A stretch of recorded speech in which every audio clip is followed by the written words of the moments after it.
you wanted more power, arcade-like four-dimensional graphics, and 15-channel stereo sound,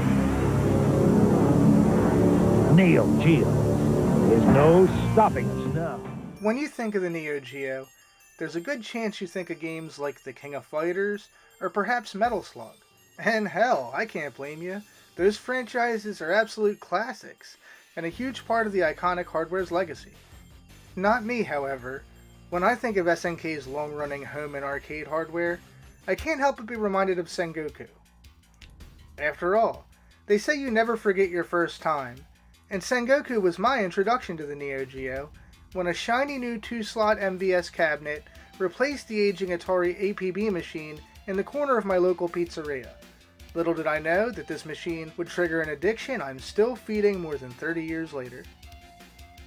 Developed by SNK, Sengoku is a side-scrolling beat-em-up that tasks players with defeating a 400-year-old warlord whose feudal forces are invading present-day Washington City.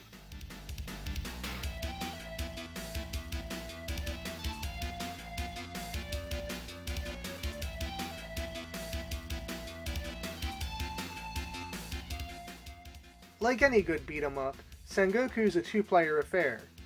Player 1 controls the totally rad Ninja Dave, while Player 2 assumes the role of Cowboy Kev. Button A attacks, while Button B jumps. Jump and then attack, and you'll perform a flying jump kick. Defeated enemies drop colored crystals. Red, blue, or purple crystals reward you with various swords that you can use to hack up your opponents. Gold crystals even allow you to unleash devastating balls of energy from your fists. As you defeat enemies, you'll rescue warriors that will aid you. They include a dog, who's totally useless, and an armored samurai with a katana who can fry his enemies with jolts of lightning. My favorite, however, is the ninja, who I assume was born without knees, which is why he has to cartwheel everywhere to get around. He's fast though, which makes him especially handy when dealing with Sengoku's bosses. You can only use these allies for a limited time, however, so be sure to save them for sticky situations. Again, except for the dog, he can play dead in traffic for all I care. Bad dog. One of my favorite things about Sengoku is the environments. Sure, you'll explore familiar urban settings like gritty streets, abandoned shopping malls, and the requisite sewer stage, but the game leans hard into its mystical theme. One minute you could be trading blows with baddies in front of a ruined gas station. The next, you'll be whisked away to the heavens to encounter even more ferocious foes. And, as you'd expect from good old SNK, there's even some nods to their earlier games. Like, check out this store in the background of the mall, named after Athena. Getting back to the enemies though, you're going to encounter a pretty crazy cast of characters in Sengoku. For example, there are hunchback ninjas who come at you with a mean case of scoliosis and an even meaner clawed mitt that'd make Freddy Krueger jealous. Drunken, pissed off Dokken roadies. Special Easter Edition Shredder. Carsick zombie Adam Driver. The Great Value Ninja Turtles, and even retired NBA 3-time three-point shootout champion Larry Bird. With an ensemble cast like this, you'd probably think Sengoku was a pretty stellar game. Unfortunately, you'd be wrong. While the title certainly managed to impress at the time of its release in 1991, it has a few fundamental flaws that keep it from realizing its full potential.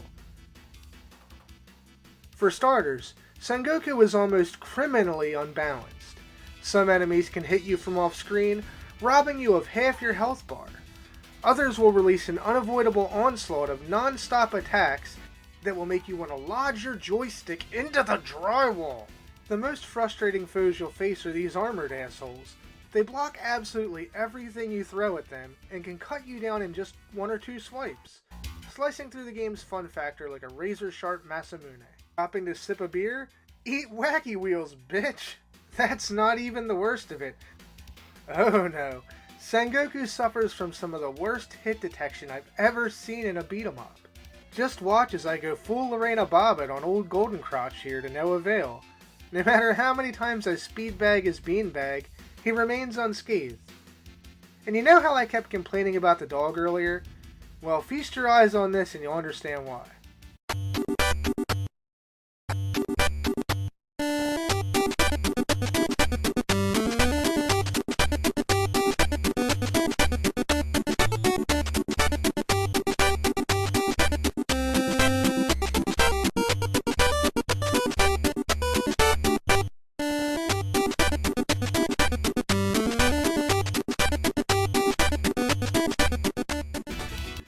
Yep, no matter which way you slice it, Sengoku's got some serious problems.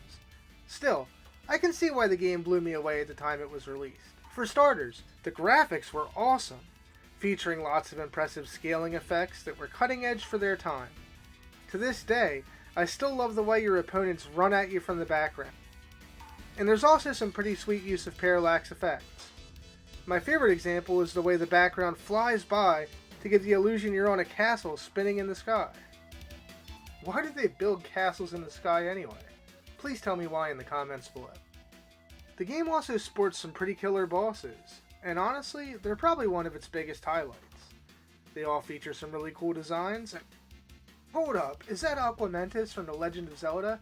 How the hell did he get in here? Go away, Aquamentus, you're in the wrong game. But all kidding aside, I really enjoyed these encounters.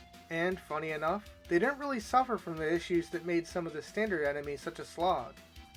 Still, at the end of the day, Sengoku's excellent atmosphere and some solid bosses don't do enough to make up for what's otherwise an unremarkable and frustrating experience. Sengoku has a ton of style, but little substance, and while it serves as a cool showpiece of what developers were able to do with the Neo Geo's hardware in its infancy, there isn't really any other reason to return to this Samurai Snorefest. SNK released 2 follow-up titles for the Neo Geo hardware, which I'll be covering in the near future. Stay tuned to see how they fare in future episodes. So, what do you think of Sengoku? Sound off in the comments and let me know. And, as always, thanks for tuning in to Super Neo Mega.